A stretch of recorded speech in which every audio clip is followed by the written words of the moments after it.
All right. So, another thing to know about me is that I have a deep passion for learning, and it's, I guess, why I'm going for philosophy. But yeah, I really want to learn, and I think knowledge is one of the most important aspects of life. And I mean, to be fair, I'm learning for the fun of it, for the love of the game. But I do think knowledge is also very important and benefits everything. And it's so weird that I have this like mindset of heavily valuing knowledge, and it sort of built when I was a kid, but there were a few parts that really hammered it down of my life. One of them, as cringe as it sounds, is Genshin Impact. I think there was a story. It's the Sumeru region, and I mean, for the most of it, it's just a fictional story, but the it's the god is the god of knowledge, and it seems like a lot of the value comes from being knowing and knowing stuff, and somehow that led me to heavily value data. So I started being data driven from that. Not sure why exactly, but from that game, I hammered down the fact that I was more data driven. So, yeah, I really believe in science, and I mean, it makes sense. It's just logical that way. And I think I've just been that type of person to just follow logic because I personally just don't understand the point of getting emotional or intuition or all that. And yeah, it's something I've always went for. And another thing to talk about is that I, when I watched Young Sheldon, despite him being self-centered and arrogant, a lot of people disliked Sheldon. Um, I like Young Sheldon because he doesn't have the emotional intelligence, but he is the embodiment of just. Anyways, oh, what was I on? Yeah, Young Sheldon. Oh, he is also a very logic science person, and in a way, I sort of related because I also don't understand emotion stuff as well. So,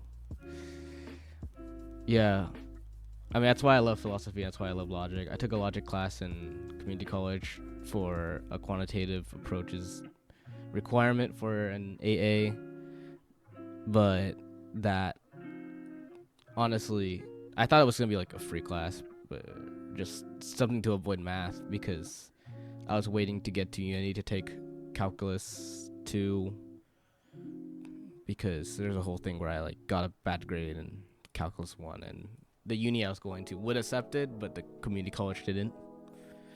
So I would have had to retake it if I stayed, but I decided instead of retaking it, let's take a logic class instead. And I fell in love, and since then I fell in love with logic. So that combination of the Genshin Quest and Young Sheldon, that was really got me very logic driven and data driven, and everything that isn't backed up by logic or data and isn't logically proven is all possibility to me, which makes it difficult because I've always taken takes that I just haven't thought of enough as, oh yeah, it's just possibility, when everyone asks for my beliefs, and I'm like, I don't know, it's just a possibility. And I guess that doesn't work in society, but I believe is like, yeah, it's possible this happens. Yeah, that's kind of my take for a lot of things that don't have evidence, that don't confirm. So yeah, that's a big thing. Except I mean, there's some obvious things like even if it isn't proven, then I have to just believe in something, and I guess I just go for the most the one that I'm not really sure actually. That's something I still struggle with, is picking beliefs when it's not proven. It's something I don't understand, because why would I not go for it if it's not proven? So, but I guess in society you have to have beliefs in things. I mean, there's an obvious one, right? Like, I don't exactly go for a god because I don't know. It's easier not to just believe it for me. So I don't have an exact reasoning, but it's like a Young Sheldon clip where it's like, oh, if there's like an invisible raccoon, would you believe it, type of thing. So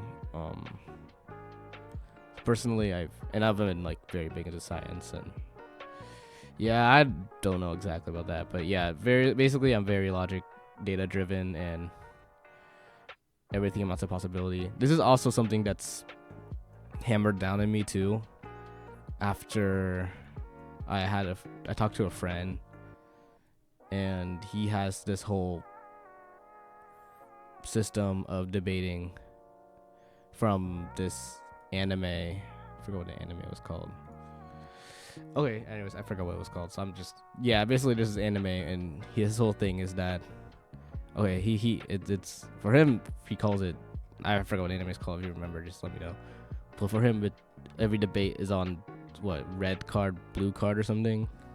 I forgot exactly what it is. Red statements, blue statements. Basically, his whole thing is that you either have the statement of possibility or statement of confirmation, and so it's one or the other.